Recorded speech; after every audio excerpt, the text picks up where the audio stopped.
Let me begin the slideshow and we can start talking today.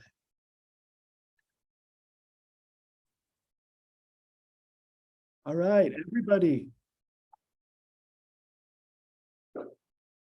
Welcome in. Did the asking the fellow co-host, was there an announcement about the recording that you got that warned about it? Excellent. I didn't see the little red button here. There we are. Welcome in, everybody. In case you're in the wrong place, just want to confirm this is an information session mostly about the application process and about the program of the UW Masters Human Computer Interaction and Design program. We're here to talk about all sorts of things with you and to just give you a general overview of why we think we're doing what we're doing and how it's going. We've got a large group here to talk today. I think that's good because you probably have gotten email answers from me plenty of times already. Better to hear from some other people in this program tonight, as well as my voice. But we hope this will be very useful for you all, and we're happy to follow up along the way with more answers as the application season and missions process continues. So we've got a couple of sets of hosts today, and we'll do deeper introductions as we get to each person speaking. But joining us from the faculty and staff side tonight will be Ana Pinto da Silva, who's our program director, Scott Ichikawa, our associate director, and myself, Matt Bartels, assistant director, student services. In addition to us, though, we also have 5 students from the current cohort who are here to talk with everyone, answer questions, and talk about what life has been like in the first month that they've been here in the program, why they chose here. We'll hear from them a lot down the road. So Kat, Gayatri, Michelle, Larry, and Sean, looking forward to talking with you in a little bit down the road too. They'll also be kind of in, they'll be in chat as well, talking, potentially answering questions in chat as we go along. So that's who you're going to be hearing from today. Our general agenda is pretty simple as we go through what we're doing today. First, we're going to talk big picture about the program, what motivates us in this program. That's more of the program's philosophy. After that, we'll go through the curriculum a bit, talk about career development in the program, what to expect there, a couple of notes about the application process itself, and then we'll talk with students about their experience. Notice I say a couple of notes about the application process. Our intent in this session is not to replicate what we've already got up on our website. We have a lot of information about the little details of what to fill out and the like. Happy to answer questions, but hopefully mostly this will be supplementary to what you can find by digging around on the website. So to start off, I'd like to introduce our program director, Ana Pinto da Silva. She's going to talk a little bit about the program's philosophy and overall sort of where we came from and why we're doing this. So Ana, welcome in. Awesome, Matt. Thank you so much for organizing this call. It's really such a labor of love. I know that it's just takes so much work, and I'm just so appreciative of all that you do for the program. And I just want to extend a warm welcome to every single person on the call. It's a really remarkable thing to have time with all of you. I know you're calling in from all over the world. I know with COVID, this becomes something we do every day, but it's still very special. You know, this moment, this choice that you've made to take this call and to be is a symbol of your desire to be part of this community that extends from this program forward, really looking at the powerful intersection of human-computer interaction and design. So just to set the stage a little bit, I'm going to talk a bit about the program, its purpose, and its philosophy. The origins of our program began over 10 years ago with the creation of the Design Use Build community at the University of Washington, which was a community of practice that was created at the intersection of the design, computer science and engineering department, the iSchool, information school, and the human-computer design, human-centered design and engineering programs. There really wasn't an interdisciplinary program like MHCI+D yet, and DUB was the very first step. From that moment forward, Dub has continued to be a vital part of the HCID community at the University of Washington, and it really informs and inspires so much of what we discover and explore within the MHCI+D program. So I guess next slide. So the MHCI+D program, as I mentioned, sits at the intersection of these 4 different programs. It is a truly interdisciplinary program that looks at computation, interaction design and design, right? And really centers humanity, really our human story, as we explore the creation of future forward products and services designed to meet the challenges of the 21st century. So next slide, please. Thank you. So if we talk a little bit about our program's philosophy, we're really focused so much on supporting the emergence of our next generation of technology and design leaders. Like, so go to the next slide. Our mission is to prepare leaders who intentionally draw from and contribute to different disciplines to practice critical optimism, which is one of my most favorite terms, in how human-computer interaction and design approach practice. Now, I just want to take a moment here just to center how important this is at this moment in our human story. You know, when you think about the last 3 years and you think about the emergence, the vivid emergence of central challenges that we're facing around the world, everything from climate change, health, and the imperative to bring forward a more equitable and inclusive world, we see that technology really sits at that intersection and is driving so many of the outcomes that we see today. Both the ability to come together as we are on this Zoom call, which, by the way, is a great opportunity for design imaginings. How might a call like this be better in the future? Foster even more togetherness. There's so many interesting micro moments to reimagine here. But also, how do we bring forward these products and services in such a way that centers our humanity? Another example that I think of is social media.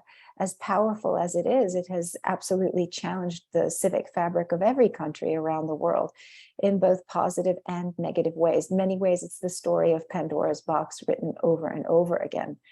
There isn't a moment these days that we're not either adjacent or in fact utilizing some form of computation. And so the role that HCID plays in our world has become ever more important. So going to the next slide, if you wouldn't mind. Thank you. So we really focus on the graduation of a cohort of students who are focused on the creation of equitable, ethical, interactive systems that enhance well-being, considering the needs of both humans and society. And I would add to that also the environment. And you can see that the subject of the work is really the people that bring the work forward. We are so centered on how we bring the full scope of our humanity to the leadership opportunity that arises before us as we think about the future of HCID. And so without further ado, I think the next slide goes to Scott, if I'm not mistaken. Thank you so much. Is it mine or no? Sorry, forgive me. I can talk through this little bit here. It's the mundane Sure. after talking about the much more interesting philosophy and mission. I Oh, think no, this is wonderful. You know, just to reach into the nuts and bolts of the program structure here. We use a cohort model. You'll hear how that plays out in just a second from our Associate Director, Scott. We bring 35 to 40 people together each year to start together and graduate together. This is important to keep in mind as you're comparing different programs along the way and which program is right for you.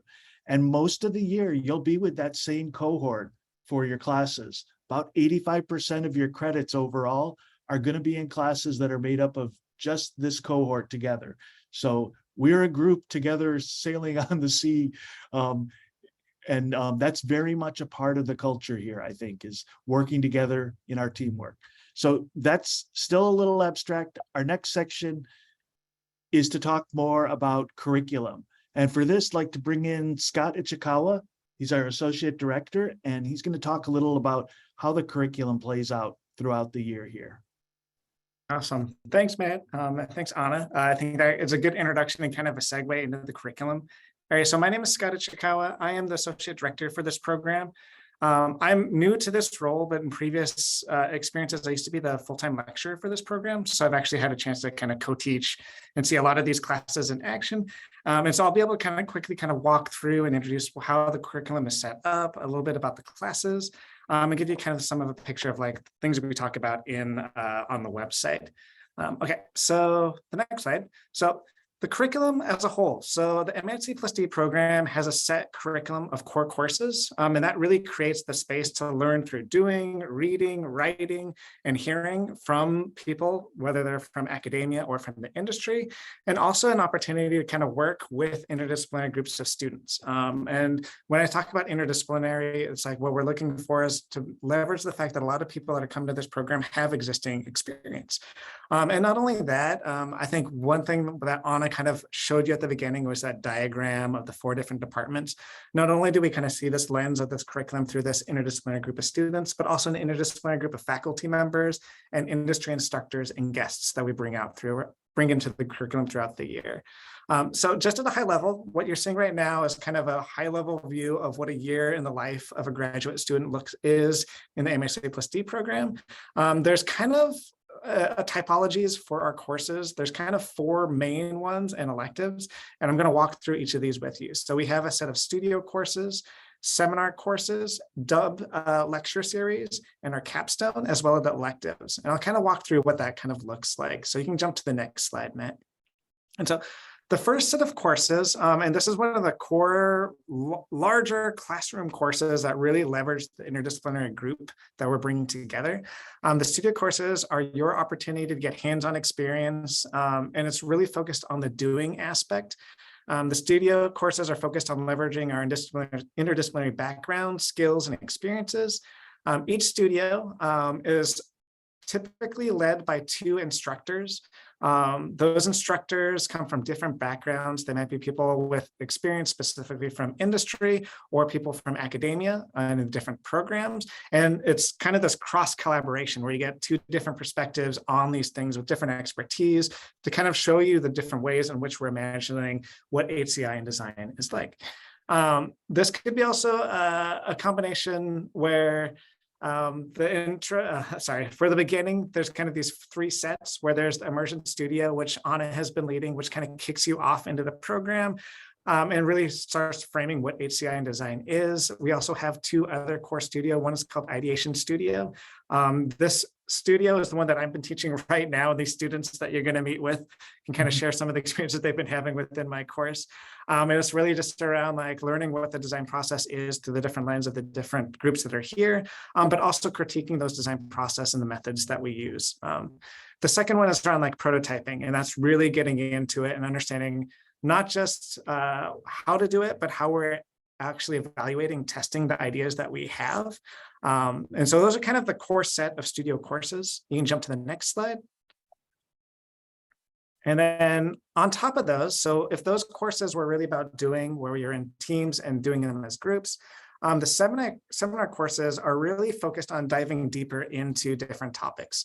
They're kind of separated out into like 3 different courses throughout the year. The first one is user research and usability, where we kind of introduce research, what it is, the ethical practices behind research, and how it's kind of used within HCI and design.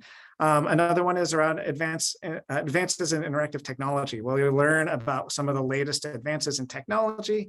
And then the final one is around designing interactive systems, which is focused on theories and foundations of design in HCI. These are opportunities where you'll be able to hear from the instructors, guest presenters. You'll be learning through reading a lot, through writing a lot, but a lot of the core is actually course and having discussions as a course and as a cohort. And the goal of these is really to help shape both your understanding of what HCI and design is, the role it has within society, as well as crafting your point of view within this space. All right, so next slide. This is a dub. It's called a dub seminar course.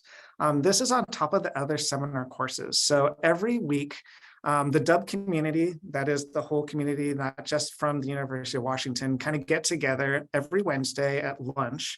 And we have guest speakers and presenters from both industry and academia, and they're kind of bringing in kind of the current work that's been happening in HCI and design. So you can get inspired and learn about all the different things that are happening within HCI and design. It's an opportunity just to kind of geek out and get beyond just what our world is, even beyond UW. Guests will be coming in from all over the US and across the world. So that's Dub seminar. And a lot of what happens in Dub too is not just being able to have these people come and present to you. There's opportunities to meet with some of the presenters. And also we have a class specifically framed around the group having discussions about all these different topics that are being brought up. All right, next slide. Capstone. All right. So one of the things where all of this kind of leads towards, and it's something you're building throughout the year, is kind of your point of view and these things that you're passionate about. And one of the ways that it manifests is in these capstone projects that you'll be working on.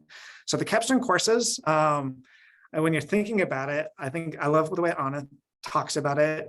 It's something that starts the second you walk into this program, just thinking about your purpose, the things you're passionate about, the values that you have, and the things that you're going to learn and grow throughout the year. Like that kicks off right in the immersion studio, and it's things that you'll be thinking about throughout the year. But in our course curriculum, there's 3 classes that are really dedicated to your capstone. This starts off in immersion, but then it has a course that's a small one that happens in the winter quarter. And then this one is where you're just framing the space you want to be in, you're joining a team, and then you're figuring out what you guys want to focus in on. The second one is our next seminar, or not seminar, studio course. And that studio course allows you as a team to really dive deep into that topic and research it as a group. And then the final capstone course is the studio course, where then you actually design something towards that space.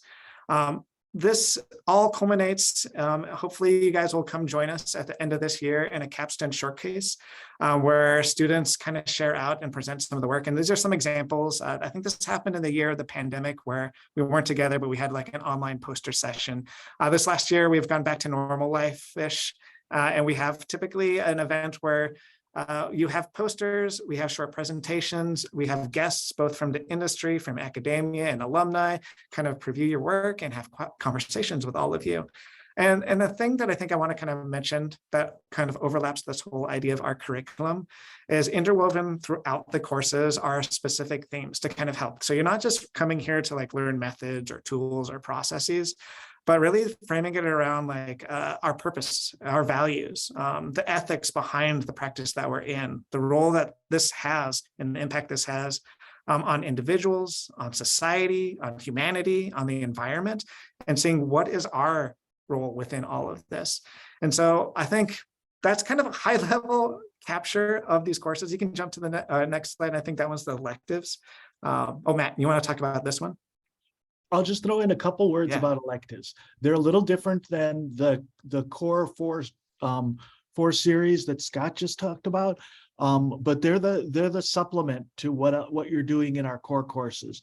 So the cool thing for electives is they give you a chance to go deeper on some subject that you might want to dig in a little deeper because it's your specialty, or they give you a chance potentially to supplement and fill a gap that you come in maybe going, you know, I want to be in a role like this, but I really don't know anything about X. So maybe an elective can fill that gap in. They come from our sponsoring departments by and large, those 4 circles in the Venn diagram that began us with Anna at the beginning of the presentation. It's a chance to get out and do work with other people in other departments and really kind of get a little different view of these things. That said, it's a small part of your experience here. Only 2 to 3 courses over the course of the year. So usually 2 quarters out of the year, you'll have an elective, maybe 3. You need 7 credits of electives, which if you saw that the studio classes are each 5 credits, that gives you a sense of how electives are part of your experience here and sort of an icing on the cake, but they're not at all the core of your experience. The core happens in those other series. So this again is the chart that Scott showed at the beginning of talking about curriculum, where you can kind of see the whole year laid out with those 4 different series in the core, the seminar series on top, the studio series that leads into capstone, and then the Dub seminar down at the bottom, along with whatever you do with electives throughout the year. that's what our curriculum looks like. Scott, thanks for the awesome introduction. That was cool. I wanted to talk a little bit next about careers and career development and how that fits into your experience here. I'm not going to talk too much until we get to Q&A if you have questions about it, about career outcomes from the program. And that's largely because we do have some information up on our website. Instead, I'd like to kind of unpack more about what to expect when it comes to your career development throughout this year. It's a professional degree program, right? This program is set up to prepare you for a successful career working in the field. This isn't a program to prepare you to go on to be in the academic world for the rest of your life, unless you change your mind later. So you're putting in a lot of money. Career is going to be on your mind throughout this. So I want to talk a little about what we do here. The way that we think about career development in this program is first and foremost that the best career development you could do for this year is to learn and interact with the program itself as much as possible. The new students, this cohort that's talking with you in just a couple minutes, they could probably affirm that they've heard at least 2 or 3 times from me already that your classwork is your best career development to start the year off here, and shirking that to worry about your interview preparation down the road is only going to hurt you in the end. The things that you can learn and refine and deepen in the course of your coursework, that's what we think we're doing here that can really help you out. But that said, we do provide a lot of resources when it comes to career development in this program. In general terms, a few different things that you'll get when you come through this program. We have a workshop series. This mostly begins in winter quarter. This is a workshop series on the job search pieces that you need to build up, the skills you need to build up when it comes to the job search, and how to handle all those. We do a little bit of talking to begin with in the fall about networking and how to understand different job titles in this field. So you get a little bit of that in your first quarter here, but we really wait till you're settled in to dive into a little more of these workshop series. So beginning in winter, especially, and then into spring and summer, we'll take apart the whole interview process and work on it together. So we'll have workshops on, mundane things like your resume. We'll talk about the phone screen interview in the interview process, behavioral interviews. Then we'll move into whiteboard challenges, a different type of interview setup that you'll probably get. And we'll talk about portfolios, of course. And then the most enjoyable one to imagine coming up in the workshop series is to talk about negotiations. Once you get that job offer, how to handle the negotiation for the benefits and the salaries that you get there. That's always, more fun to think about than getting through the job process. The workshops are fine. What makes them, I think, even better, though, is for many of these workshops, we'll follow them up with working sessions where you practice what's going on. You can hear about all these skills and they're not very surprising in career development. It's getting practice in implementing what's being suggested. That's what's really helpful, I think, in preparing you for your interviews and into your next career. I kind of begin with the notion that by the time you're through this program, you're going to be really awesome in what you can do. And the job process is not testing your best skills. It's testing another skill set that I want to put in your hands and help you get through so that you can get to doing what you want to do, research, design, or whatever else your future holds. Another tool in our career development process throughout the year is our alumni. Our alumni turn out to be one of the biggest resources in your career development throughout the year. Because we're such a small program, alumni really are bonded to MHCI+D and love to give back. We do this formally and informally. There'll be a series of alum panels throughout, again, winter, spring, summer quarter, where we bring in groups of alum centered around a central theme and have them talk about what their experience has been like. What have they found was useful about coming through MHCI+D? How did they go through the interview process? All those questions. You'll get to see a lot of alumni over the course of the year. Beyond that, informally, it's really easy to reach out to alumni when you're in the program and ask questions, set up informational meetings. They're very willing to give back and to talk with students. They know what you're going through, so they've become really crucial. We also have an alumni mentoring program outside of those informal meetings that you can set up with anyone. There's a alumni mentoring program beginning in winter that allows you each student to generally have 2 alum that they have ongoing relationships and mentoring with, a chance to come back to the same person and keep working with them. I talk to alum all the time, and often they mention that they're still meeting with their alum mentor from when they were a student here. So those are pretty valuable in giving you a perspective of someone several years ahead of you in the process of finding your career path. In the spring quarter, there is a portfolio class where we have a dedicated elective that most people end up taking. We bring in a creative director from one of the local top design agencies, Teague. They come in and talk about what goes into a good portfolio. And that class is always really useful. I think it surprises a lot of people. The emphasis in that class is not on putting together your website. It's on telling the stories of what you can do and explaining that in a way that shows your skills. Storytelling is such a crucial part of many aspects of the work you'll be doing, but also many aspects of the job interview and presentation portion. And you'll get a lot of work on that in spring quarter. There's more in career development that we provide, but those are the big pieces, I think, to talk about. And I want to just briefly mention that where we sit geographically is also a really big advantage when it comes to career development. We talk a lot and we think a lot about this program as a small group of, just 40 of you together, sitting together in our own dedicated studio. But we are part of a huge university at the University of Washington, and it's got amazing resources. The amount of available resources here when it comes to preparation for things like this will far outstrip what you could possibly take advantage of in the program. They're great, though, to be able to sample on when you need to go to the university's career center to talk to them about some topic. They're available. That's good to know it's there. There are also really neat communities and centers around you in UW that focus on different topics that some people will find more interesting than others and can really help you specialize. So if you're interested in entrepreneurship, there's a center for entrepreneurship. If you're interested in different types of accessibility work, there are labs working on that. Different groups in a big university can become your own sort of personal course curriculum. So that can really complement what's going on. Before we leave UW, I realized that I should mention you also have a lot of time doing one-on-one meetings. I'm always available to do career coaching. Scott and Anna, who you've met, they're both happy to talk as well. They bring great perspective from not just the academic side, but also a lot of experience in the industry.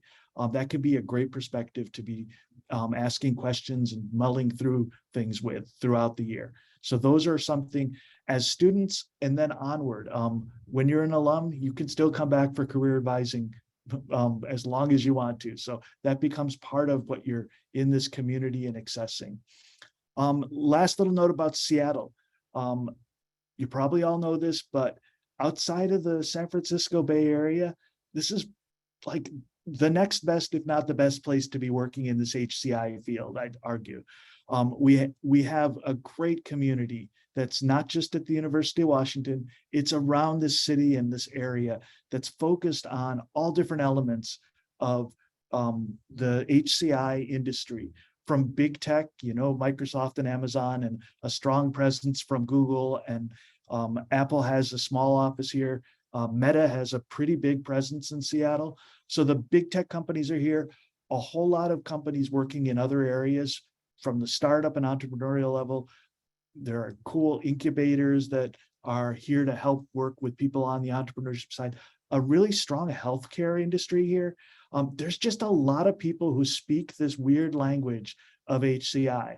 And that means you have opportunities well beyond campus throughout the year to talk with people who know what you're interested in and can really help you find your way down the road. It's very convenient to be in a city that has this thriving culture that's related to what you're interested in. And that's part of the reason why the job search is not fun, but it is not that bad in this industry. We have a lot of demand for people who have sort of a thoughtful approach to the field and are not just people who are tool experts, but people who know why they're doing and are critical about, or critically optimistic, the way Anna mentioned at the beginning, about the way they approach this field. So that's a little bit about career development. Next one, talk briefly about the applications themselves and some things about the applications, knowing that you have a lot on the website you can look at. Scott, do you want to talk first about this question on the screen now? Sure, I can quickly go through something about this. And I feel like this is something that probably Matt and Anna both have thoughts around. But there's definitely things that we look for, things we're thinking about when there's somebody who might be a right fit for the MHCI+D program. At a high level, I'll kind of talk through some of these. This idea of being curious and thoughtful about what's happening in the world, the impact that technology has, both on people, but also on society, humanity, and the environment. They definitely, if you're going to be successful in a program like this, that means being open to this idea of collaboration and being embracing of it. There's definitely the people that, and there's opportunities to kind of work on things and diving deep on your own. But a lot of the core curriculum in this class, especially around the studio courses, it's about working together, leveraging each other's skill sets, and then kind of growing together as a team. Because I think the power of this program isn't the fact that we have just strong individuals. It's these strong individuals that can also help each other get support and grow. Because everybody that comes in this program has a background, has skill sets that they're bringing to the table. Other things that we think about is just being self-directed and driven. This is a lot around, this is a graduate program, right? And in order to get the most out of these types of a program, you have to kind of take that initiative. And there's so many opportunities at a place like University of Washington, not just within our program, but also within the community around with Dub. We have students that do things like directed research groups where you're working with PhD students on longer term projects. And you can start to see like, what are these other things and opportunities that are out here? And you can have to kind of be willing to put yourself out there to find them. Other thoughts and impulse towards creation. I think there is a lot where we do a lot of thinking and talking and discussion, but a lot of that is too, like, in order to really learn some of these things, it's through practice and trying and experimenting and pushing yourself into places that you're not comfortable with, seeing what works, seeing what doesn't work, and having discussions around why those things don't work. And so it's this really impulsive to build and try and do. Other things, able to dedicate one full year. This is a pretty big commitment, both in time and finances. Obviously, there's a lot of commitment if you're going to take off a year of whatever life you have, whether it's work, and then it also costs money to be in this program, and thinking about it through time. So some people are asking, like, can I do a whole full-time job at the same time as I do this? And you have to realize this is a pretty big commitment. And in order for you to get the full education and the full experience of this type of a program, you really have to kind of really realize you have to dedicate that year to it. You'll hear from these students. It's like, once you jump into this program, you are juggling a lot of different things and you are learning a lot of things incredibly fast as a quarter system. And so how much are you really dedicating your time to learning these lessons and trying and experimenting and meeting with groups and working with groups? And finally, I don't think we can stress this enough, is this eagerness to work in this idea of a cohort in a studio model. We really stress the value of what it means to be in a cohort, that we have built this community, that you're with the same people, having this shared experience together, struggling together, learning together, achieving amazing things together. And that really happens to this idea of, like, we're all a group, we're all this idea of a cohort. And we talk about it through this lens of a cohort and how close people, like, it's amazing, like, watching the students this year, like how close they are getting to know each other. And that's one of the things that's like, some people, if you're here just to get like a piece of paper and kind of sink into the background, I think there are different ways you can definitely learn, but definitely somebody who's willing to embrace that you're part of a community. And we want people to be part of this community, not just as students for this 1 year. And Anna and Matt and I talk to this a lot about, like, once you're part of this community, you're part of this MHCI+D community for life. right? And that's not just the cohort, that's just the studio, but that's that commitment to us as a community. And so those are the things that some things that we think about. There's obviously other things that we're looking for, and things that we're thinking about what is right for MHCI+D, but these are things to be successful, things we think that are definitely good qualities to have, and just be thoughtful when you're thinking about applying for a program like this. Yeah, thanks, Scott. I think what's useful on this slide, especially, and when we talk about that full year working in a cohort and studio model, especially, part of what you're doing and coming to an info session and in the whole application season here is you're finding the right program for you. And if you're someone who, like, we want to paint as clear a picture of what you'd be getting into coming in here. And if this is not the model that works with either your life circumstances or just your best mode of learning and challenging yourself, then maybe it isn't the right place. So have that in mind as you're looking. A lot of people will apply to multiple different programs. They're all really cool programs, right? So it's not like you have to choose just one. But if this setup, you've heard the curriculum and you'll hear from students next, if this kind of leaves you going, I don't know if that's what I want to do, that could be a good sign. So we want to try to be as transparent as possible about like what this is like here. Yeah, sorry, I was just yeah, going to Anna, interject as well. Thank you so much. Thank you, Matt, and thank you, Scott. I think another thing that's really important about the students that are attracted to this program is having a sense of purpose, of really being animated, not just by getting a great job, which is very important, but really, how do we impact? How do we lead? And having this sort of, I call it the internal ball of fire that just does not shut off even when you want it to. And I know as I say these words, probably all of you feel that ball of fire within you. We're really looking for people who are driven by that sense of purpose, who want to make an impact, who understand the incredible gift and opportunity that it is to be part of a community of practice, but who also do their own internal work to be able to show up and to collaborate and to lead and to question in a productive and generous way. So those are some of the things that we look for in the people that we select for the program. And I'm sure that there are many of you on this call who feel that you are exactly those people. And we really do encourage you to apply. That's awesome. Thank you. Yeah, absolutely. Thank you. These are this next couple of slides go over a couple of things that you probably have a sense of if you've been on our website, but just to keep it super simple, what does the admissions cycle look like? The dates you need to remember are the 15th. January 15th is when your deadline is to turn in your application. That's a hard deadline. So you really need to have your materials in. It's a fast process for us to go from all the applications to decisions about applications 2 months later in March. So we don't allow late applications. Work for that deadline, get it in before then.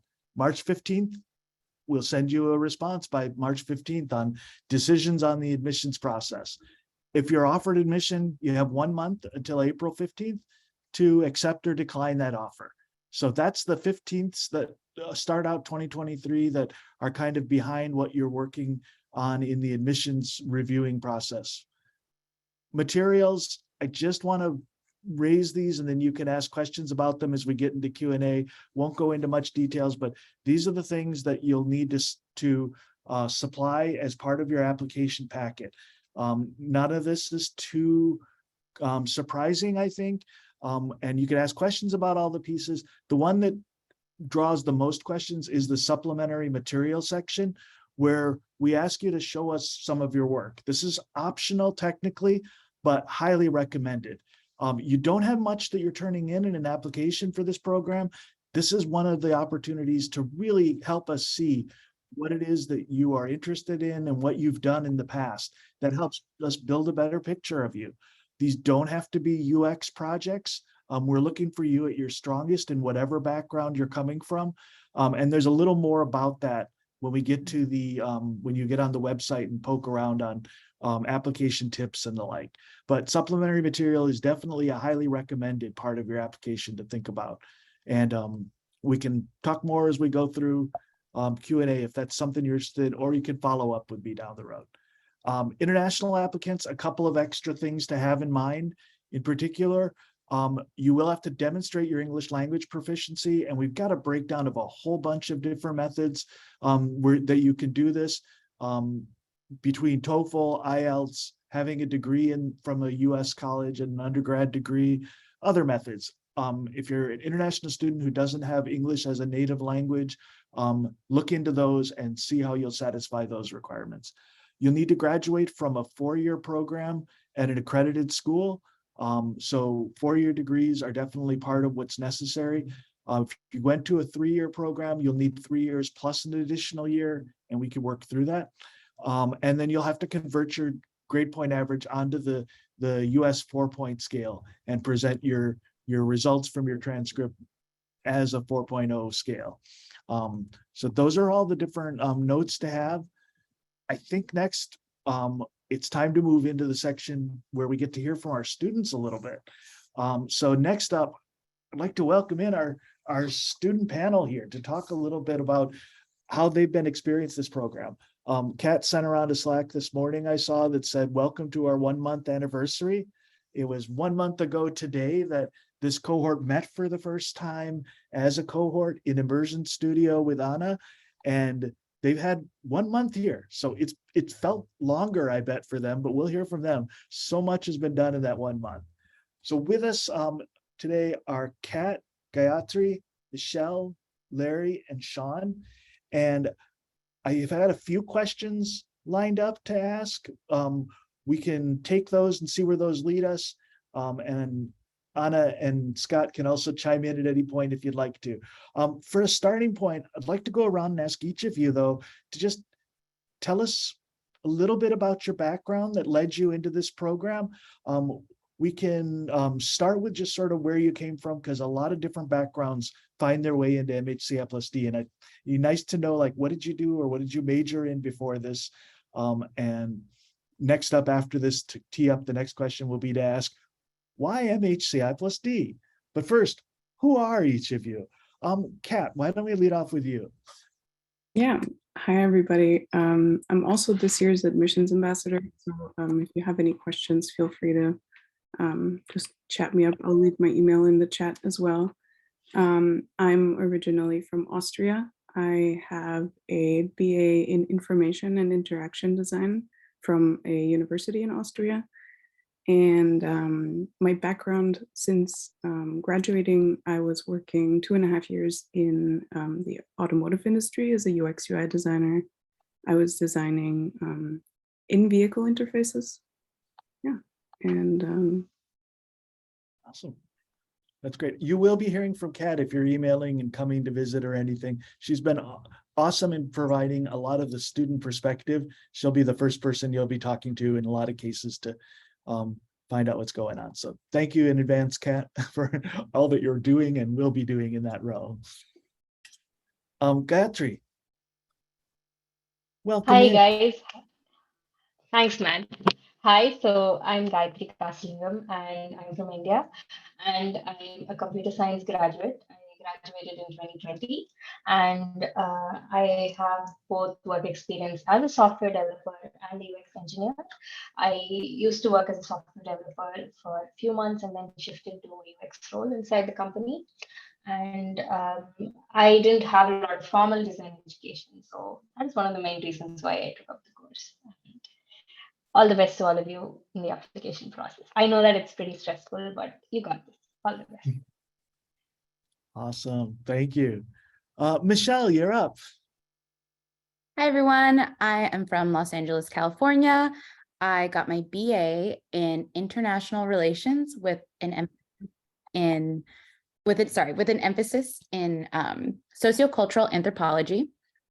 And I was working at ICANN for IANA, which is a global nonprofit organization.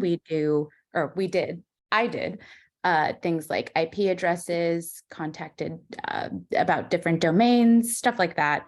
Really, really, really interesting if you ever get a chance to Google them. And yeah, I am really happy to be here. I was where you were a year ago, and it's crazy. I just remember crossing my fingers and hoping that I could like maybe get somebody's attention and stick out. So anyways, yeah, good luck.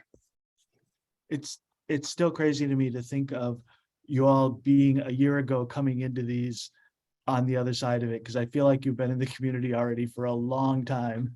So it's great you mentioned that. Larry, you're up.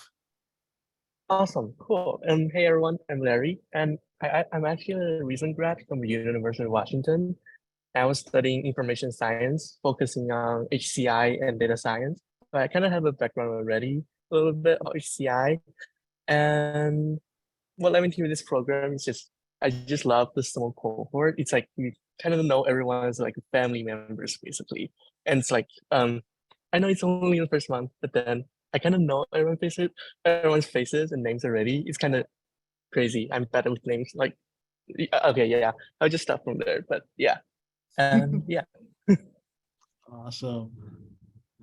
It was interesting. We were talking today, and Scott, who you heard speaking earlier, our associate director, mentioned having actually taught Larry in undergrad. So Larry and Scott knew each other several years ago when Larry was just an undergrad. Way back in there. Sean, our fifth person here at the panel. Hey everyone, this is Sean. I come from China and I graduated from Indiana University Bloomington with a degree in informatics. Since graduation, I've been working in fintech and automobile as a UX designer for 1.5 years. Nice to meet every one of you. I know how you feel right now really well. So feel free to reach out. We'll try our best to help. Awesome. So these are our 5 panelists. I wanted to start by asking kind of the obvious question, right? Why did you choose MHCI+D? We've got a little sense of your background. You have a lot of options out there. Did you apply for other programs? Like, were you considering other ones? Sometimes people are coming just to MHCI+D. Sometimes people have a lot of choices. It's varied for everyone, but I'd love to hear from each of you about just what drew you to this program. We can go in the same order, but I'm happy to have you just raise your hands like Larry just did. Larry. Cool. I guess I'll start.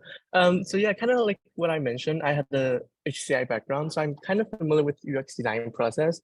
But then what led me to this program is also kind of just how interdisciplinary this program is. Like, I'm able to take elective from like design school and also like information school, and it's kind of like you will be able to like choose the elective based on your interest, and also it's just the small cohort that I love the most, and that's kind of why I picked the program. Thank you. Awesome. Kat, I think you were about to unmute when I called Larry out. Yeah, so I obviously come from a very traditional design background, and while designing vehicle interfaces was really fun, I wanted to know more about why it's the best way to do a certain thing in a certain way and how to find out how to make things safer. So especially applied for me to the automotive sector, I really wanted to ensure that we create safer experiences for people to get from A to B. Awesome. Thank you. Yeah, I'll go next. So a couple of reasons. I think so. One of the reasons where while I was doing undergrad, there were very less people who back in India from my part of the country who knew about UX, and a lot of the time, like, it used to be a single person struggle, like to get the community, to get people who are equally passionate about design like me. And that is one of the main reasons why I really wanted a cohort-based course where all of us are like 100% into it throughout the year and intensive inside it. And I really wanted that rather than a course where I get to meet people like just for a few hours a week. So that is one of the main reasons. And of course, Seattle and its amazing opportunities really intrigued me as an international student. And I really loved the way how the curriculum is structured. Like it's basically how a design process should flow from the first quarter till the end. And it had amazing industry connections, which also inspired me a lot. And yeah, so it's a merge of all these. Yeah. Awesome. Thanks. Oh, Sean wants to hop in. We get Sean and then back to Michelle, maybe. Yeah, so for me, I have a long list of reasons, but I'll just talk about the top two. First being, this is a really collaborative environment. We got this sense of care, sense of encouragement. Also, I think this kind of collaborative environment really boosts our skill of communication, which is very essential to our future work. The second reason being the very practical focus on design. So everything we do here is directly targeted to the future design work that we're gonna do in the industry, which is very practical oriented. And I really appreciate that. Awesome. Thank you. Michelle. I've also got a couple of reasons, but I'll try and narrow it down. I heard that this program was kind of competitive to get into, and I love a good competition. So I really wanted to get in after hearing that, after actually speaking with Matt. And I have zero background in UX. So just shout out to anyone out there who's looking to do a career change. You're not the only one. There are plenty of people in our program who have zero experience.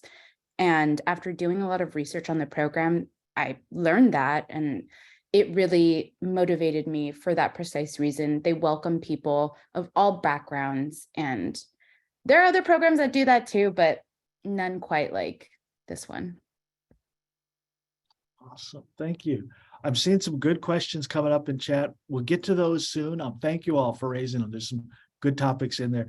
I do want to spend a little time though asking you how it's been so far.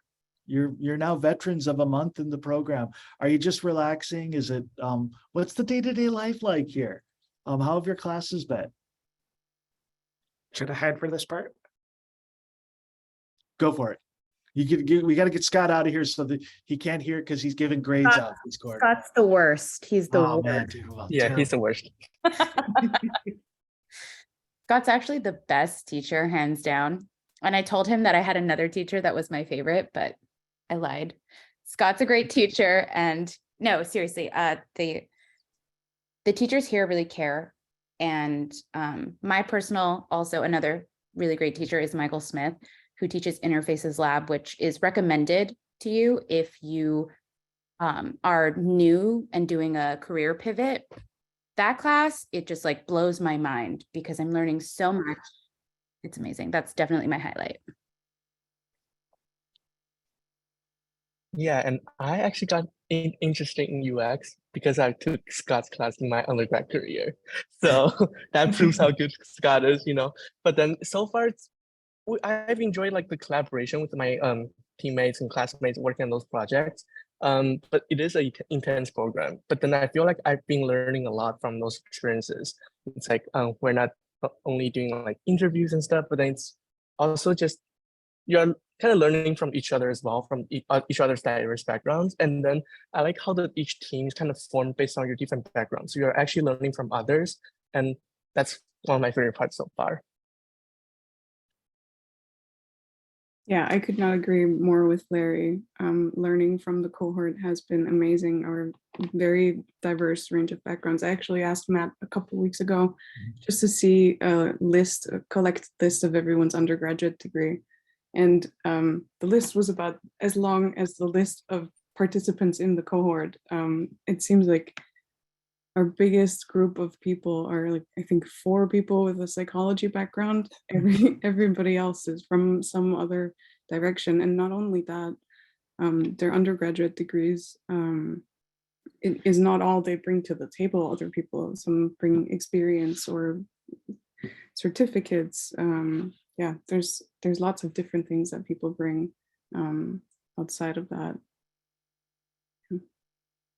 So that's just been really interesting. I mean, I feel like I know lots of people in the cohort really well by now, but at the same time, I sit next to somebody and they start talking, and it's so interesting. Like Anna said earlier about the fire and everybody, I could talk to anybody in the cohort and everybody has so many interesting things to share and passions to bring. True, like adding to Kat's point, it is in every project you get to see like how everybody has certain strengths and how that plays out. And it's very interesting to see that. And not just about backgrounds, it's about the different places they are from. And I can't believe that it's only been a month because it's been a pretty long month in the good sense. But yeah, as they spoke, it's a lot about juggling a lot of stuff you do. But because of that, we get to learn so much every day. And I think that is one of the best parts of the year. Yeah. That's great. Thank you all. Another follow-up question that's probably on your mind, though you're trying to forget about it. Students, today is the 3-week mark of their ideation studio. Students today just presented on what they think their topic direction is going to be for this studio. I'd be curious for 2 answers from each of you. What are you working on as far as you can tell this early in the quarter for ideation studio? And then if you're taking an elective, what elective are you taking? And if you know offhand which department it's in, say that as well, just to give a feel for the different experiences in fall quarter so far that are on. Any of you can go, we'll take it in any order you'd like. I can start. So for Ideation Studio, my team is working at the intersection of international people in the US and the job market, accessing the job market, and how that works. Stay tuned until the end of the quarter. We're also still finding out. And then for my elective, I am taking experimental research methods. It is from the HCDE department. And to be honest, I feel like I put a little bit too much on my plate and it might be a little bit more academic than what I had hoped for, but it's a learning experience. So I'm in for it. Buckle up, it keeps going. That's awesome.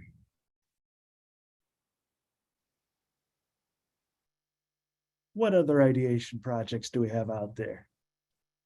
If I can go next. So we are working on, so for the ideation studio, the topic that started was migration, about migrants. So that is how it started. And a lot of people took different topics, and my team firstly started with how people need to evacuate and like migrate when wildfires happen. And from there, we pivoted to multiple areas, and it's been a lot of discussions and about both angles. Like we should be realistic how we can finish it in a given time, and how we can approach people. Like a lot of angles we had to discuss, and now we are focusing on the wildfire smoke around Seattle area and how migrants perceive it and stuff like that. And just today morning, all of us had our project brief. Like we were showing a lot of the findings and how we're going to progress from here.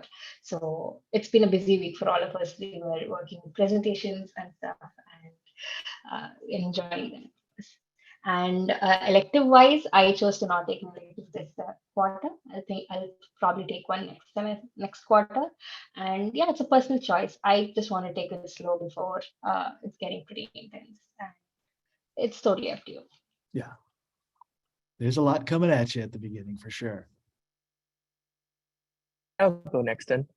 So for my ideation, our group ideation project, we kind of first discussed the values we each cared about, and then we ended up working on helping migrant families to like identify their emotions with each other.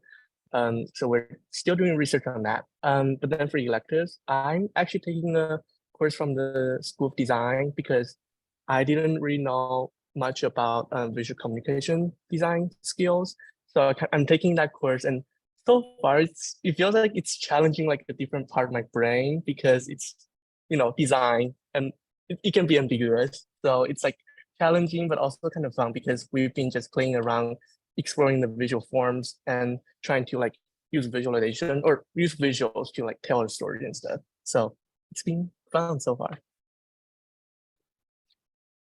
Cool. Michelle, Hi. come So on in. Come I know. on. I am currently working on a project with my group members about digital nomadism in Mexico City. There is a great impact on the local communities there. A lot of people, I mean, gentrification is a problem everywhere, but that is a personal issue that's close to my heart. So I feel really passionate about that. And I try to be not biased, but it's really hard to. So yeah. That's awesome. Thank you. And Sean, what are you working on? I'm actually working on the same team with Kat. So we're working on international student navigating job market. And for elective, I'm actually not taking any elective this quarter, but previously I've taken visual communication with HCDE. I would say that's an elective that offers basic skill of building up visual communication or visual identification system. It was a pretty solid course for you to set up a basic understanding of visual design. So I would recommend that. That's awesome. Thank you all. Last question before we'll go to questions from the chat and from students or from people attending this seminar. But the last thing I wanted to ask y'all was looking back. You've been answering this in chat already. So you're looking back. This is a really selective admissions process. We're lucky to be in that position. It's hard to get into this program. You all are examples of people who made it through the gauntlet. You made it in. If you could talk to applicants who are now getting their materials together or starting to think about this, do you have any tips of what to do, what they should focus on, what they should maybe not focus on that would be a guess that you would want to do? Like tips for the next applicant pool to help them find their way through this process, given your experience of succeeding. I was just starting to type up an answer for a question very similar to this. So I would just say, show us what you're already like great at, show us what you shine in, or I guess, yeah, put together what you're great in. And if that is, for example, architecture, like somebody mentioned in the chat, show us that. And if you can also show that you have interest in UX UI, that is fantastic. But think about what you can get from this program and how you can apply it to what you want to do afterwards. I'll go after that. And I think one advice I have is just kind of be yourself, because I noticed how so far, like all the projects, we're making decisions because of values we care about. And that's kind of how I feel like just be yourself. Don't write something that you think we would like to see or the admission team would like to see. Like write something that can like make you stand out and like show your values. And I think that can be an important part. And also just don't overstress. Like as long as you're being yourself, you tried, and then it's just everything's gonna be okay. So Yes, adding to what Larry said, yes, be yourself, because I think it's a lot about you finding this course as a fit for yourself, because it's not a very conventional program. Like when you talk to many other master's students, you'll understand that it's not a conventional program. So you should know about it and like probably do your research and see if you will fit into a cohort-based course, a course where it is year long and it's pretty intensive than a normal master's course. And show your personality in your applications also. It needn't be like too formal. So give that personal touch as well in your essays or portfolio or anything. So probably that will be my advice. That's great. I would say the top suggestion that I want to give is really emphasize your storytelling. I would say storytelling skill is essential to both personal statement and also a portfolio pieces, and even for our future works. So how are we gonna treat every single piece, personal statement, portfolio project as a product itself? So how this product is gonna influence the experience of the reader, the user, all the application reviewer. That's really good. Thanks, Sean. Just have confidence in yourself. You got this. Honestly, just be prepared for lots of interaction. They have that in there for a reason. I was coming from a work from home background for almost 3 years, and it was a little bit of a culture shock to just like every day be in a group. And I love all of my cohort members, but I'm not gonna lie, sometimes I just like get a little, tired, especially if you're a little introverted, but that's part of the challenge, right? And it's part of what makes it fun and beautiful. That's I wanted to add in, if I may. Sorry, I'm not a student, but I've been through many application processes, Exactly. and I just wanted to offer you this. First is a saying from a very dear friend of mine who helped to found Amazon Care. She's an incredible leader, and she's a graduate of the University of Washington, mechanical engineer, brilliant. And she used to say, 100% of don't ask is no. So if you don't try, your chances of getting in are exactly 0. So there's that, right? But then imagine that you try, and you just give it your all, no matter what you've won, because the act of applying helps you structure, as Sean said, your story, right? As Michelle said, your purpose, right? Your focus. So just by applying, it gives you this amazing opportunity to sort of practice how you present yourself. And I think that is a huge win. And the other thing that it helps you practice is just grit, right? The get up and go, right? One of the scariest things about applying to a program is the fear that you might not get in. And I just want to say, who cares, right? Go for it anyway, because that ability to just get up, fall down, get up, fall down, get up, fall down is a critical success quality for anybody who thrives in a technology career. So I say go for it, and you're in great company. No matter what happens, I think it's an upside to apply. That's great. Yeah, absolutely. Our student panel, thank you a ton. I think you're going to be answering most of the Q&A that comes up next. So I'm not really going to say goodbye to you yet. The next thing we want to talk about is some of the questions that you've raised and other questions that you have. And we've got our full group with us here, Anna, Scott, myself, and these 5 awesome students to answer these. So we can talk about things from all different perspectives as we go through this. I wanted to start things off, and first I ask students and Anna and Scott, if you see questions in the chat that we should push up and talk about, I'll ask you to raise those as well. I've been scanning really quickly, but haven't had a chance to see them all. One repeated topic that seems to come up a lot that I'll start with, for example, is that, what background? What if I come from this background? How much work experience? Or what if I'm not from computer science and the rest?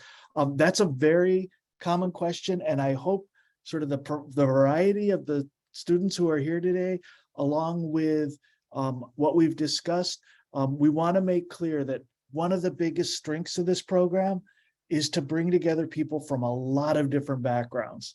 So there is not a right way to apply to this program. Where you strengthen your application has a ton to do with where you come from. And I think one of the student panelists wrote in chat something about leading with your strengths. Like your best application is talking about the strengths and what's good about where you come from. That's what we're looking for in an application, regardless of whether you're, somebody mentioned architecture, or you're like Michelle and myself, international relations background, or computer science background. All of these are great backgrounds, but you got to help us understand why that's a great background. So it's cool that we are open to everything, but it kind of increases the pressure on you to think a lot about that purpose that Anna mentioned early on, that like, why would you want to do this? What's interesting about, how did you get to this point? So yes, any background is great. Years of work experience, how much do I need to have or not have?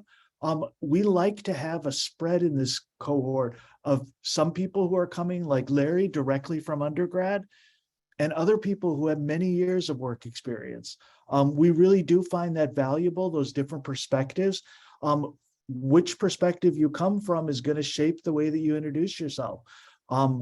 Larry's going to talk about his undergraduate more than somebody with 5 to 10 years of work experience is going to talk about their undergraduate.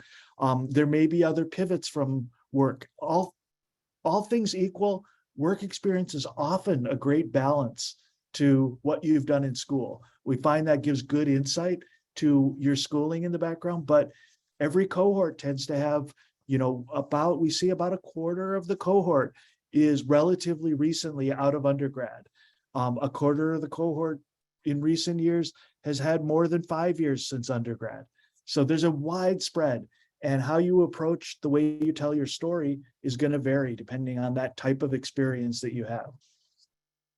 That's a broad overview. What other good questions or bad Really questions? like this question that, sorry to interrupt, perfect. Pavan Yala has. While this is a professional degree, how often do people decide they want to continue academic study in HCI+D after completing this program? Is there a route for that at UW? So great question. Thanks for grabbing that one, Michelle. This is a professional degree, and we are looking to prepare you to be in industry. We have had alum who go back into the academic discipline, usually several years after the program, after working in industry first. If you know you want to be in the academic life, this is not really the right place for you. It's a different type of research that's done and a different type of skills that you develop in here. If you know for sure, I want to be a professor teaching in HCI, my recommendation would be to be jumping right into applying for PhD programs. If you don't know for sure, and if you're thinking industry, academics, not sure which one, this program could be a great way to help think through that industry side, that professional life. And one of the nice things about HCI in general is, compared to a lot of academic disciplines, there are pretty porous boundaries between industry and the academy. So you don't seal your life decision at any single point along the way. It's different than many other industries. But yeah, if you know that you want academic as a future, I don't think we're the right place for you, probably. Can I speak up on some of these points? Yes, real oh, quick? please do. I always think if you're going to spend the time to apply for a graduate program, like not just this program, any program, right? You really have to figure out like why you want to do this, right? I think when I hear the people, it's like, well, I'm coming from a different degree, or I don't have a background in this. That's not really the question you should be asking. It's more like, what do you hope to get out of these programs? Right? And so the good question around like, well, academia, like if I want to become an instructor, like what are the what are the programs that are graduate programs or other programs like PhD programs that allow you to get those experiences? Is it the right one? Are you thinking about it in terms of like getting a job? Is that the right one? Is it about having a cohort? Is that the right one? Like, what are the different things that you're looking for to help you grow as an individual? And why do you think this program or any program you apply for is important? Because I always be like, don't just spam graduate programs. Like, that's not the way they're going to get noticed. I like what some of these students are saying, where it's like, you are an individual, no matter where you're coming from, you have an experience, whether it's undergraduate, industry experience, you are human beings with experiences. What are those experiences? Why have they led you to coming here today and to apply for any of these programs? And what is the kind of direction you imagine that being in this program can both give for yourself as you grow and evolve as a human being? And also, what could you be like contributing as well? This idea of like, if this is a program that's really cohort based, it's interdisciplinary, like what is that awesome, unique lens that you are bringing to this that will help make our program even better, right? And that's where it's like, when we talk about like, we don't want all UX students. We don't want all informatics students. We don't want just CSE students. We don't want people that are tech people. Like, we want people that are bringing in a broad range of experiences, values, purposes that kind of push all of our students to like see that there's more within these fields, because all these fields don't work in a silo, right? This is the philosophy we have as a program. And it's not just even the ones that we mentioned in Dub. Right? Like I've had these conversations with Anna. It's like there's the sciences, and how much when we talk about UX research is actually driven from the humanities, right? And so it's like we are all a group of people. We bring things. So what's that story that you have brought for yourself to this point that's brought you to this program? What do you imagine that you're investing this time and your life away from family, away from friends, that you're hoping to gain from this? Right. And like, think about it through those lenses, not about like a portfolio, not about like all these other things, because in the end of the day, it's your investment in any graduate program you go to. Right. And I think those are the things that separate you out from individuals, and you're all unique and you're all valuable. And so share that with us. Anna, you did so. Thank you. That's wonderful, wonderful points that you're raising, Scott. So appreciate that. Those insights and +1 on that. For sure. I think the thing that I wanted to fold in here is how you use this year, this incredible opportunity, actually that starts with the application process. So it's really almost a 2-year journey, right? You start by applying, which is a way of creating a structured thesis on how you want to contribute and shape to your own future and the future of the communities of practice that you will eventually belong in. In addition to the sciences, one of the things I'm really passionate about as a startup founder is entrepreneurship.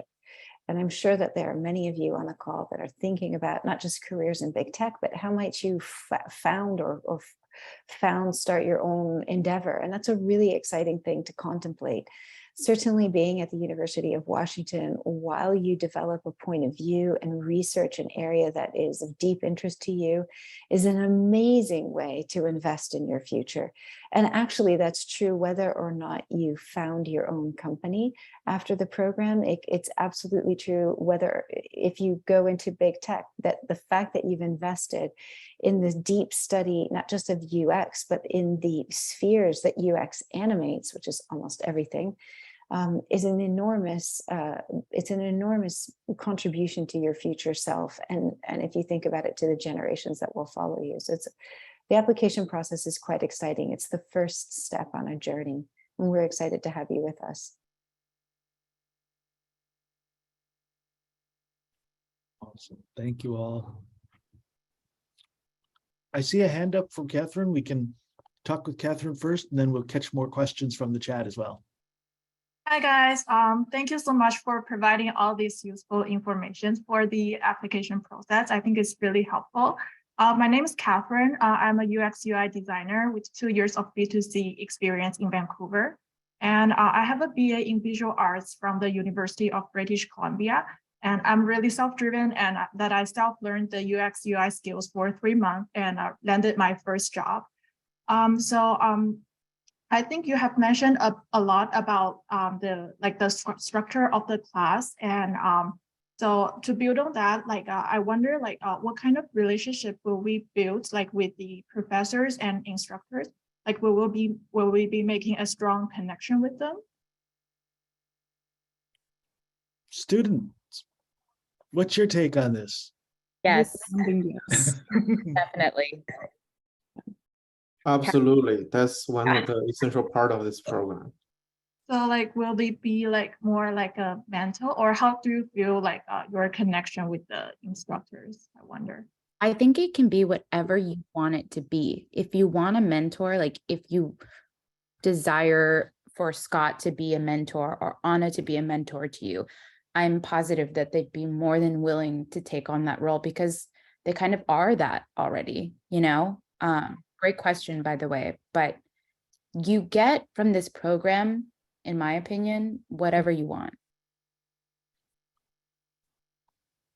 I want to speak to this just really quick too. So I don't know if it's clear, the way this program is structured, we have a small core faculty. So Anna and myself are probably this core faculty. We're in this building. The only main priority is really the graduate students here. And so we're dedicated to the success of these graduate students. So you'll see us a lot. But we're also part of a larger community of faculty that come from different programs, right? And I don't think everybody's going to like me, and I don't have that expectation that everybody likes me or connects with me. And the idea is this is a really diverse group, and hopefully you connect with one of the faculty. Or we're having a dub retreat this weekend where we're hopefully get our students introduced to a lot of the other faculty, not just within the ones that come in as a teaching faculty here, but other people that are just in the dub community. And those opportunities, I think we've already had one student that literally just reached out to one and was like, I just want to learn with you. Can I be part of your research group? That's Right? really good to know. Yeah, but that's the initiative, right? Like you have to find the people that you're interested in. Do your interests align? Do there's work that they're working on? Something that you would want to work on. Is there's opportunities, the right fit? But those are things where you have to kind of go out and look for them, right? And so I think what Michelle said is like, you got to be driven to find the right ones. This is a giant university with hundreds of instructors and professors. And so definitely there's going to be core ones that are dedicated to you as individuals, but don't just think about us as a core faculty. There's a lot of people here that you can learn from and be mentored from and be a part of. So that's awesome. Good to know. And I just, sorry, Yeah, go ahead, Matt. No, you, please. All I was going to add was there's one common form of graduate study where you basically attach yourself to a single professor and like work in their lab or like apply to work with a single professor. This very much isn't that type of a program. So you'll build those relationships. I think there's no way to avoid getting close with Anna and Scott and other professors throughout the year, but you don't apply to say, join Professor X's lab. Not that kind of a setup. So you don't have to write your application towards becoming one of this professor's students in MHCI+D. That would be a wrong path to head down. Mhm. Thank you for that, Matt. And I was just going to add in addition to that, we are surrounded by incredible industry mentors, right? So it's not just people, for your faculty members, but we have an outstanding roster of advisors to the program who are deeply interested in your success. And so you will find an opportunity to resonate with them, as well as people who are making their careers within the academic sphere. So it's really a very rich opportunity to engage. And by the way, not just people here in the Seattle region, in the Puget Sound, but also globally and nationally. And I'm a big advocate of encouraging people to reach out and to build those relationships as well. So it's a very important skill. That's awesome. Thank you guys. That's really helpful. I see you, May. You've had your hand up for a while. Welcome in. Yeah, hi, thank you. So I was actually here last year as well, but I wasn't sure if I actually want to apply for a master's degree or not. So for me, I come from like an HCI design background. But I'm wondering, like, for also students like Larry, or if I remember correctly, who also come from like an HCI undergrad background, what do you feel is something different from this graduate degree, and what was your more like reason for applying for a graduate degree? I know I want to do a graduate degree, but I want to hear more about like what's special about UW's graduate degree. Yeah, great question, by the way. So I also kind of asked Scott that question at the beginning. I was like, hey, is this program going to be different than what I learned? Like, I was so scared. But then I think it's this program, I personally feel like I wasn't prepared to, like, I didn't know enough knowledge to like achieve the goal I want to achieve. So I wanted to learn more skills in the like design field. And also like what I mentioned, I also didn't know much about other skills such as like visual communication design. And then with this program, you'll be able to learn like those different skills that you wouldn't be able to learn, or you won't be able to learn in your undergrad career. So that's like what drove me to like pursue the graduate program. And also a follow-up on that, like I heard like a graduate degree is much more intense than an undergrad degree. So usually, like, how long do you spend on classes and how long do you spend like outside of classes? Is it like a very intense, busy schedule? Yeah, this is an intense Good program. question. Tell us how much I you've been know. relaxing. Larry, I what's sent Matt like 5 emails. I promise. I assure you, like 5 emails about is this like an intense program? Like, can I get a part-time job? Like, I don't know. Like, it just seems like so empty. My schedule is so empty. And then once the program started, I just realized there's just so much time. It's more this program is more like hands-on. So you're basically doing a lot of things with your teammates. Like you're doing the interviews, research together. You basically kind of just ended up like staying at the studio the whole day, doing all the design and research together, and maybe like get some food together outside to get a little break. But then in terms of workload, you will actually learn a lot. Like there are a lot of readings. It's definitely different than undergrad. But then I think it also depends on how much you want to learn. Like if you are willing to if you really want to learn, then you'll actually put more time maybe than other people. So it also depends on you, I think. I see. If it's okay, just one last question. I'm also curious about the capstone project. Is this like a co-op project where you collaborate with like a industry partner and work on something that's for real, or it's just more like a superficial project? So a couple of distinctions in there, and anybody else can chime in as well. It's a good question because that's something you'll look at in different graduate programs and how they handle it. Each one kind of does a little differently. Every capstone team will have an industry advisor. We generally call it advisor, sometimes sponsor. We're not structured so much for you to do a shipped product out of your capstone project. So we like the ability that keeping the choice of topics amongst the team gives us to really let you push to yourself to your extremes.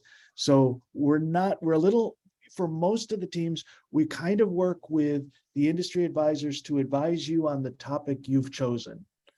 Not so much letting them tell you what to do that'll solve a problem for them. Pros and cons to each of those methods, right? We like the way that produces really awesome work. The downside is you're not changing, like you're not going to say, and this was implemented at company X. So yes, you have industry advisors. Each team has a different one. No, you're not solving a problem for them necessarily. Sometimes you are, most of the time you're not.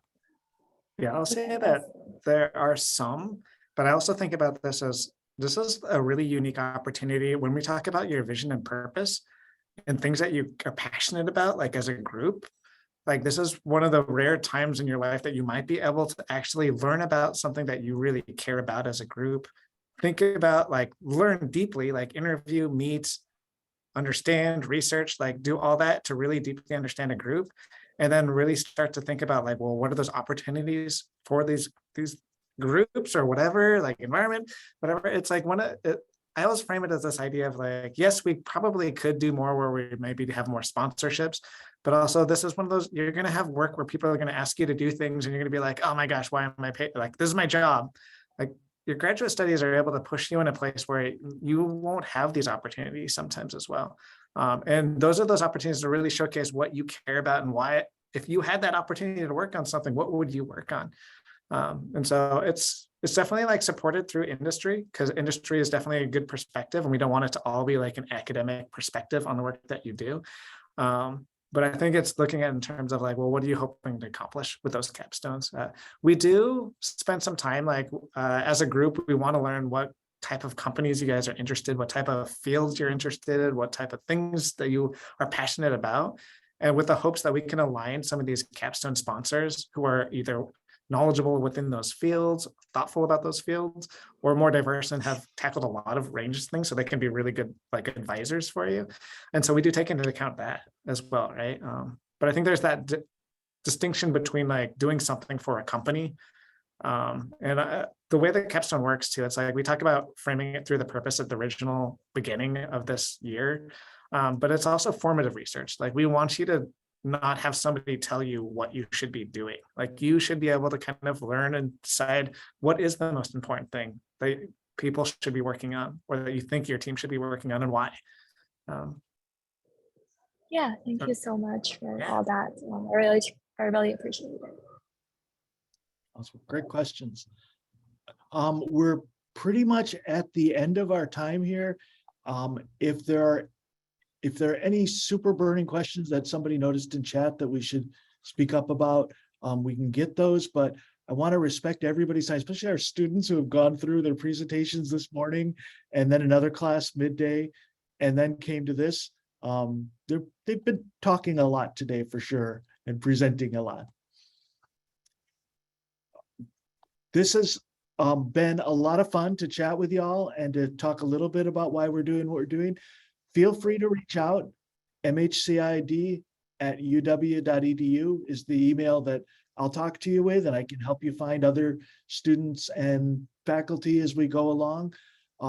Good luck in this process, finding the right place for yourself and presenting, all of your stories and your hopes together in the strongest way possible.